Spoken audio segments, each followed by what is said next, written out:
2025 ఏప్రిల్లో అరెస్ట్ చేస్తూ ఉన్నారు. అది ఏది వారం ముందు దాన్ని నాన్ బెయిలబుల్ కింద సెక్షన్ల కింద మార్చి అరెస్ట్ చేస్తూ ఉన్నారు. ఇక్కడే ఇది ఎంత లోపభూయిష్టమైన కేసో ప్రతి ఒక్కరికి కూడా అర్థమవుతూ ఉంది. దానికి తోడు ఆ కేసులో పిటిషనర్లు కంప్లైనెంట్లు ఎవరైతే ఉన్నారో వాళ్ళు సంవత్సరం క్రితమే కాంప్రమైజ్ పిటిషన్ కూడా కోర్టులో వేయడం జరిగింది. ఇది ఎంత లోపభూయిష్టంగా ఈ కేసు నమోదైందో, ఎంత అన్యాయమైన అరెస్టో ఇది ప్రతి ఒక్కరు కూడా అర్థమవుతూ ఉంది. ముంబైలో ఆయన తన వ్యాపార పనుల్లో ఉంటే అక్కడికి పోయి అరెస్ట్ చేసేంత పెద్ద కేసు ఇది. మన పండగకు కూడా కడపకు వచ్చినాడు.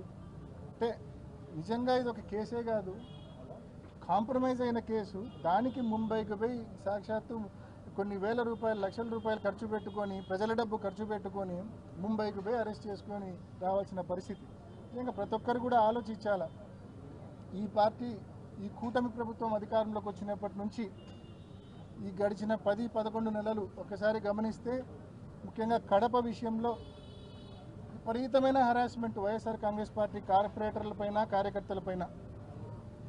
అదిగో ఆ hotel YSR Congress party corporator నడుపుతా ఉన్నాడు, కొంచెం ముందుకు వచ్చింది వెనక్కి కొట్టండి, వాటర్ ప్లాంట్ కొట్టండి, ఆఫీస్ కొట్టండి, విపరీతంగా డెమాలిషన్లు. ఒకే ఒక కారణం, అది వైఎస్ఆర్ కాంగ్రెస్ పార్టీ కార్యకర్తదో లేకుంటే కార్పొరేటర్కి సంబంధించిందో అని. ప్రతి డిడిఆర్సీ మీటింగ్, మామూలుగా డిస్ట్రిక్ట్ డెవలప్మెంట్ రివ్యూ కమిటీ మీటింగ్లు పీరియాడికల్గా జరుగుతూ ఉంటాయి. ఇప్పటికి ఒక 4-5 దఫాలు జరిగినాయి కడపలో. కలెక్టర్ అధ్యక్షతన, ఇన్ఛార్జ్ మంత్రి అధ్యక్షతన జరుగుతాయి. ఆ మీటింగుల్లో జనరల్గా ఈ జిల్లాకు రావాల్సిన అభివృద్ధి కార్యక్రమాల మీద, వాటి మీద సమీక్ష చేస్తారు. కానీ ఈ జిల్లాలో మాత్రము ఈ కూటమి ప్రభుత్వంలో అభివృద్ధి కార్యక్రమాల మీద డిస్కషన్ ఉండదు. కేవలం డిడిఆర్సీలో పలానోళ్ళ బిల్డింగ్ కట్టాలా, పలానోళ్ళ వాటర్ ప్లాంట్ కొట్టాలా, పలానోని అరెస్ట్ చేయాలా అని చెప్పి నిర్ణయాలు తీసుకుంటారు. మళ్ళీ నెక్స్ట్ డిడిఆర్సీ మీటింగ్లో యాక్షన్ టేకెన్, కలెక్టరు, ఎస్పీ ఏం యాక్షన్ తీసుకున్నారు మీరు అని చెప్పి మళ్ళీ అజెండాలో ఫస్ట్ ఐటమ్, కొట్టినారా లేదా పలానోళ్ళ బిల్డింగ్, పలానోళ్ళ వాటర్ ప్లాంట్ కొట్టినారా లేదా, పలానోళ్ళ ఆఫీస్ కొట్టినారా లేదా, ఇది మళ్ళా నెక్స్ట్ డిడిఆర్సీలో అజెండాలో ఫస్ట్ ఐటమ్ యాక్షన్ టేకెన్. అంటే ఇంత నీచంగా, ఇంత అప్రజాస్వామికంగా ఈ ప్రభుత్వం నడుస్తూ ఉంది. నిజంగా 10 మాసాల్లోనే, 11 మాసాల్లోనే ప్రజల్లో తీవ్రమైన వ్యతిరేకత మూటగట్టుకున్నారు. నిజంగా అధికారులు కూడా ఒకసారి ఆలోచించాలా, నిజంగా ముఖ్యంగా పోలీసులు ఒకసారి ఆలోచించాలా. అసలు మనసు ఎట్లా వస్తూ ఉంది మీకు? ఇంత అన్యాయమైన కేసులు పెట్టి అరెస్టులు చేయడానికి మనసు ఎట్లా వస్తూ ఉంది మీకు జీతాలు ఇచ్చేది ప్రజలు కట్టే పన్నుల ద్వారానా, లేకుంటే తెలుగుదేశం పార్టీ కార్యకర్తలు, తెలుగుదేశం పార్టీ ఆఫీసు మీకు జీతాలు ఇస్తూ ఉందా? ఒక్కసారి ప్రతి పోలీస్ అధికారి కూడా ఆలోచన చేయాల్సిన అవసరం ఉంది.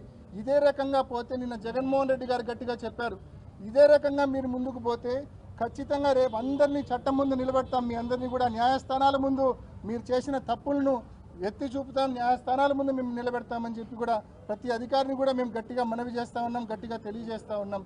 నిజంగా ఎంత కవ్వింపు చర్యలంటే, ఎంత రాక్షసానందం అంటే ఒకసారి మీరు ఆలోచించండి.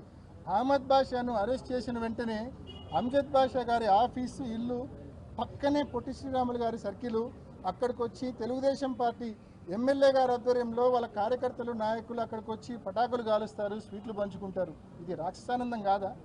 ఏదో కడపకు రాష్ట్రానికి ప్రత్యేక హోదా వస్తేనో, లేకుంటే కడపకు ఉక్కు పరిశ్రమ కేంద్ర ప్రభుత్వమో రాష్ట్ర ప్రభుత్వమో ఇస్తేనో సెలబ్రేషన్స్, పటాకులు కాల్చుకొని, కేకులు పంచుకొని, స్వీట్లు పంచిన ఒక అర్థం ఉంది. కానీ ఇవేమీ జరగల. అన్యాయంగా, అనైతికంగా, అప్రజాస్వామికంగా ఒక వైఎస్ఆర్ కాంగ్రెస్ పార్టీ నాయకుడిని అరెస్ట్ చేసినందుకు మళ్ళా వాళ్ళ సోదరుని ఇంటి ముందే, మాజీ డిప్యూటీ సీఎం ఇంటి ముందే, ఆఫీస్ ముందే ఈ మాదిరి వాళ్ళు ప్రవర్తిస్తే, 30 యాక్ట్ అమల్లో ఉండి కూడా ఈ మాదిరి ప్రవర్తిస్తే ఏ ఒక్క పోలీస్ అధికారి పట్టించుకోడు.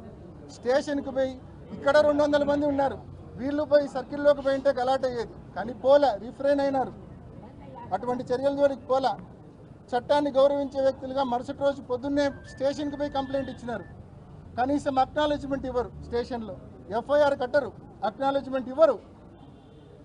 అందుకే అడుగుతా ఉన్నాం, పోలీసులకు జీతం ఇచ్చేది తెలుగుదేశం పార్టీ నాయకులు, తెలుగుదేశం పార్టీ ఆఫీస్ ఇస్తూ ఉందా, లేకుంటే ప్రజలు కట్టే పన్నుల ద్వారా ఇస్తూ ఉన్నారు? నిజంగా కామన్ పీపుల్ కూడా ఎవ్వరు స్టేషన్కు పోయినా కూడా CI busy, SI busy, constable busy. దేంట్లో బిజీ? వైఎస్ఆర్ కాంగ్రెస్ పార్టీ కార్యకర్తలను వేధించే విషయంలో బిజీ. తెలుగుదేశం పార్టీ నాయకుల అక్రమ వ్యాపారాలను కాపాడే విషయంలో బిజీ. ఇష్టం వచ్చినట్టు జూదం, ఇష్టం వచ్చినట్టు ప్రతి గ్రామంలో బెల్ట్ షాపులు. చంద్రబాబు నాయుడు గారు ఏదైనా సీరియస్గా చెప్పినాడంటే అది పక్కా దానికి ఆపోజిట్ ఉంటుంది. బెల్ట్ షాపులు పెడితే తోలు తీస్తా అన్నాడు ఆయన. ప్రతి గ్రామంలో ఎమ్మెల్యేల ఆధ్వర్యంలో బెల్ట్ షాపులు నడుస్తూ ఉన్నాయి. మరి ఎక్కడి అసలు గవర్నెన్స్ అనేది ఈ రాష్ట్రంలో ఉందా అని చెప్పి అడుగుతూ ఉన్నాం. ఇంత ఘోరంగా పరిపాలన ఉంది, ఇంత ఘోరంగా గవర్నెన్స్ ఉంది. ప్రజలు కేవలం 11 మాసాల్లోనే పూర్తిగా విసుగు చెందారు ఈ ప్రభుత్వం పట్ల. కాబట్టి సమయం కోసం ఎదురు చూస్తూ ఉన్నారు. ఇప్పటికైనా మేము ఈ ప్రభుత్వాన్ని, ముఖ్యంగా ప్రభుత్వ అధికారులను మనవి చేస్తూ ఉన్నాం. కక్ష సాధింపు చర్యలను ఆపండి తక్షణమే అని చెప్పి ఈ ప్రభుత్వాన్ని, ప్రభుత్వ అధికారులను గట్టిగా డిమాండ్ చేస్తూ ఉన్నాం. కాబోయే మేయర్ అని చెప్పి టీడీపీ జిల్లా అధ్యక్షుడు, కాబోయే మాజీ